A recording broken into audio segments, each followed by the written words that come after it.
ನಮಸ್ಕಾರ, ದೇವರಾಜು ಶಿವಪುರ ಯೂಟ್ಯೂಬ್ ಚಾನಲ್ಗೆ ಸ್ವಾಗತ. ಈ ಒಂದು ವಿಡಿಯೋದಲ್ಲಿ 2024 ಮತ್ತು 25ನೇ ಸಾಲಿನಲ್ಲಿ ನಡೀತಾ ಇರತಕ್ಕಂಥ ಶಿಕ್ಷಕರ ಹೆಚ್ಚುವರಿ ಪ್ರಕ್ರಿಯೆಯಲ್ಲಿ ಪ್ರತಿಯೊಂದು ಶಾಲೆಗೂ ಕೂಡ ಹುದ್ದೆಗಳ ಮಂಜೂರಾತಿಯನ್ನು HM ಲಾಗಿನ್ನಲ್ಲಿ ಬಿಟ್ಟಿರ್ತಾರೆ.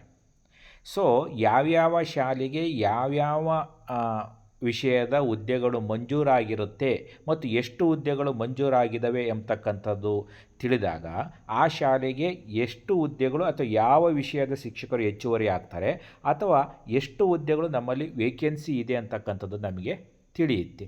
ಸೊ ಇದನ್ನು ಯಾವ ರೀತಿ ನೋಡ್ತಕ್ಕಂಥದ್ದು, ನಮ್ಮ ಶಾಲೆಗೆ ಎಷ್ಟು ಹುದ್ದೆಗಳು ಮಂಜೂರಾಗಿದೆ, ಹಾಗಾದರೆ ಎಷ್ಟು ಜನ ಹೆಚ್ಚುವರಿ ಆಗ್ತಾರೆ ಅಥವಾ ಎಷ್ಟು ವೇಕೆನ್ಸಿ ಇದೆ ಅಂತಕ್ಕಂಥ ತಿಳಿತಕ್ಕಂಥದ್ದು ಹೇಗೆ? ನೀವು ಕ್ರೋಮನ್ನು ಓಪನ್ ಮಾಡ್ಕೊತೀರಿ. ಕ್ರೋಮನ್ನು ಓಪನ್ ಮಾಡ್ಕೊಂಡು ಟೀಚರ್ ಟ್ರಾನ್ಸ್ಫರ್ ಅಂತೇಳಿ ಟೈಪ್ ಮಾಡ್ತೀರಿ. ನೋಡಿ, ಟೀಚರ್ ಟ್ರಾನ್ಸ್ಫರ್ ಅಂತೇಳಿ ಟೈಪ್ ಮಾಡಿದಂಥ ಒಂದು ಸಂದರ್ಭದಲ್ಲಿ ತಾವು ಗಮನಿಸ್ತಾ ಇದ್ದೀರಿ, ಈ ಥರದ ಒಂದು ಇಂಟರ್ಫೇಸ್ ಓಪನ್ ಆಗುತ್ತೆ. ಈ ಥರದ ಒಂದು ಇಂಟರ್ಫೇಸ್ ಓಪನ್ ಆದಾಗ ತಾವು ಗಮನಿಸ್ತಾರೆ ಟೀಚರ್ ಟ್ರಾನ್ಸ್ಫರ್ ಲಾಗಿನ್ STSkarnataka.gov.in ಅಂತೇಳಿ ಈ ಥರದ ಒಂದು ಇಂಟರ್ಫೇಸ್ ಓಪನ್ ಆದಾಗ ಅದರ ಮೇಲೆ ಕ್ಲಿಕ್ ಮಾಡ್ತೀನಿ. ಕ್ಲಿಕ್ ಮಾಡಿದಾಗ ತಾವು ಗಮನಿಸ್ತಾ ಇದ್ದೀರಿ, ಈ ರೀತಿಯ ಒಂದು ಇಂಟರ್ಫೇಸ್ ಓಪನ್ ಆಗುತ್ತೆ. ತಾವು ಏನು ಮಾಡಬೇಕು, HM ಆಗಿದೆ ನೋಡಿ, ಇಲ್ಲಿ HM ಲಾಗಿನ್ ಅನ್ನೋದ್ರ ಮೇಲೆ ಕ್ಲಿಕ್ ಮಾಡಬೇಕು. HM ಲಾಗಿನ್ ಅನ್ನೋದ್ರ ಮೇಲೆ ಕ್ಲಿಕ್ ಮಾಡಿದಾಗ ಈ ರೀತಿಯ ಒಂದು ಮಾರ್ಕ್ ಬರುತ್ತೆ. ನೀವು ಕ್ಲಿಕ್ ಮಾಡಿದ ನಂತರ ಯೂಸರ್ ನೇಮ್ ಯಾವುದು? ನಿಮ್ಮದು STS ಯೂಸರ್ ನೇಮ್ ಗೊತ್ತಿತ್ತಲ್ಲ. ನೀವೆಲ್ಲರೂ ಕೂಡ STS ಅನ್ನು ಓಪನ್ ಮಾಡ್ತಕ್ಕಂಥ ಒಂದು ಸಂದರ್ಭದಲ್ಲಿ ಒಂದು ಯೂಸರ್ ನೇಮನ್ನು ಬಳಸ್ತಾ ಇದ್ವಿ. ಆ ಯೂಸರ್ ನೇಮನ್ನು ಇಲ್ಲಿಗೆ ನಾವು ಎಂಟ್ರಿ ಮಾಡ್ತೀವಿ. ಪಾಸ್ವರ್ಡು ಕೂಡ STS ಓಪನ್ ಮಾಡ್ತಕ್ಕಂಥ ಒಂದು ಸಂದರ್ಭದಲ್ಲಿ ಒಂದು ಪಾಸ್ವರ್ಡನ್ನು ನಾವು ಬಳಸ್ತಾ ಇದ್ವಿ.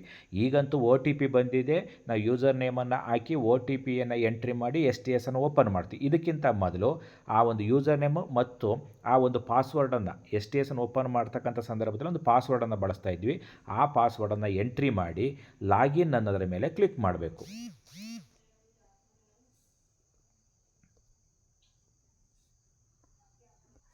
ನೋಡಿ, ಯೂಸರ್ ನೇಮ್ ಮತ್ತು ಪಾಸ್ವರ್ಡನ್ನು ಕ್ಲಿಕ್ ಮಾಡಿದ ನಂತರದಲ್ಲಿ ಈ ಥರದ ಒಂದು ಇಂಟರ್ಫೇಸ್ ಓಪನ್ ಆಗುತ್ತೆ. ಓಪನ್ ಆದ ನಂತರದಲ್ಲಿ ತಾವು ನೋಡಬೇಕು, ಇಲ್ಲಿ ಮೇಲ್ಭಾಗದಲ್ಲಿ 3 ಗೆರೆಗಳಿದ್ದಾವೆ.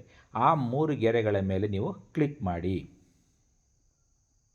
ನೋಡಿ, ಆ 3 ಗೆರೆಗಳ ಮೇಲೆ ಕ್ಲಿಕ್ ಮಾಡಿದ ಸಂದರ್ಭದಲ್ಲಿ ಈ ಥರದ ಒಂದು ಇಂಟರ್ಫೇಸ್ ಓಪನ್ ಆಗುತ್ತೆ. ಈ 3 ಗೆರೆಗಳ ಮೇಲೆ ಕ್ಲಿಕ್ ಮಾಡಿದಾಗ ಆ ಇಂಟರ್ಫೇಸ್ ಓಪನ್ ಆದಾಗ ಇಲ್ಲಿ HM ಅಂತ ಹೇಳಿ ಬರುತ್ತೆ ಮತ್ತು ನಿಮ್ಮ ಮುಖ್ಯ ಶಿಕ್ಷಕರ ಹೆಸರು ಬರುತ್ತೆ ಮತ್ತು ಆ ಶಾಲೆಯ ಒಂದು ಡೈಸ್ ಕೋಡ್ ಬರುತ್ತೆ. ಕೆಳಗಡೆ ತಾವು ಗಮನಿಸ್ತಾ ಇರ್ಬೋದು ಸ್ಯಾಂಕ್ಷನ್ ಪೋಸ್ಟ್ ಇ ರಿಜಿಸ್ಟರ್ ಅಂತೇಳಿ ಇದರ ಮೇಲೆ ನೀವು ಕ್ಲಿಕ್ ಮಾಡಬೇಕು. ಅದರ ಮೇಲೆ ಕ್ಲಿಕ್ ಮಾಡಿದ ನಂತರದಲ್ಲಿ ಈ ಥರದ ಒಂದು ಪೇಜ್ ಓಪನ್ ಆಗುತ್ತೆ. ನಿಮ್ಮ ಒಂದು ಡಿವಿಷನ್, ಡಿಸ್ಟಿಕ್, ಬ್ಲಾಕು, ನಿಮ್ಮ ಸ್ಕೂಲ್ ನೇಮು, ಟೈಪ್ ಪ್ರೈಮರಿನ, ಅಪ್ಪರ್ ಪ್ರೈಮರಿನ, ಆಮೇಲೆ ಯಾವ ಕ್ಲಾಸಿಂದ ಯಾವ ಕ್ಲಾಸಿನವರೆಗಿದೆ, ಎಷ್ಟು ಪೋಸ್ಟ್ ಸ್ಯಾಂಕ್ಷನ್ ಇದೆ ಅಂತೇಳಿ ಅಂತಕ್ಕಂಥದ್ದನ್ನು ಕೂಡ ತೋರಿಸುತ್ತೆ. ಅದು ಟೋಟಲ್ ಪೋಸ್ಟನ್ನು ತೋರಿಸುತ್ತೆ ಮತ್ತು ಡೀಟೈಲ್ ಆಗಿ ನಿಮಗೆ ಮಾಹಿತಿ ಬೇಕು. ಯಾವ್ಯಾವ ಹುದ್ದೆ, PST ಎಷ್ಟು ಹುದ್ದೆ ಕ್ರಿಯೇಟ್ ಆಗಿದೆ, GPT ಎಷ್ಟು ಹುದ್ದೆ ಕ್ರಿಯೇಟ್ ಆಗಿದೆ, ಅಥವಾ PST ಕನ್ನಡ ಎಷ್ಟು, PST ಸೈನ್ಸ್ ಎಷ್ಟು, PST ಇಂಗ್ಲೀಷ್ ಎಷ್ಟು, ಮಾಹಿತಿ ಸಂಪೂರ್ಣವಾದ ಮಾಹಿತಿ ಬೇಕು ಅಂದರೆ ಈ ಡೌನ್ಲೋಡ್ ಪ್ರೈಮರಿ ಅಂತಕ್ಕಂಥದ್ದು ಇದೆಯಲ್ಲ, ಇದರ ಮೇಲೆ ಕ್ಲಿಕ್ ಮಾಡಿದರೆ ನಿಮಗೆ ಒಂದು PDF ಡೌನ್ಲೋಡ್ ಆಗುತ್ತೆ. ತಾವು ಗಮನಿಸ್ತಾ ಇರ್ಬೋದು, ಆ ಡೌನ್ಲೋಡ್ ಆಗಿರ್ತಕ್ಕಂಥ PDF ಅನ್ನು ನೀವು ನಿಮ್ಮ ಕ್ರೋಮ್ನ ಈ ಒಂದು 3 ಚುಕ್ಕೆಗಳು ಕಾಣ್ತಾವಲ್ಲ ಇಲ್ಲಿ ಈ ಭಾಗದಲ್ಲಿ, ಅಲ್ಲಿ ಕ್ಲಿಕ್ ಮಾಡಿದರೆ ನಿಮ್ಮ ಒಂದು ಶಾಲೆಗೆ ಸಂಬಂಧಪಟ್ಟಂಥ ಮಾಹಿತಿ ಏನಾಗಿರುತ್ತೆ, ಡೌನ್ಲೋಡ್ ಆಗಿರುತ್ತೆ. ನೋಡಿ, ಡೌನ್ಲೋಡ್ ಆಗಿರ್ತಕ್ಕಂಥ PDF ಈ ರೀತಿ ಇರುತ್ತೆ. ನಿಮ್ಮ ರಾಜ್ಯದ ಹೆಸರು, ಜಿಲ್ಲೆ ಹೆಸರು, ಡೈಸ್ ಕೋಡು, ಶಾಲೆ ಹೆಸರು, ಶಾಲೆ ವರ್ಗ ಇರುತ್ತೆ.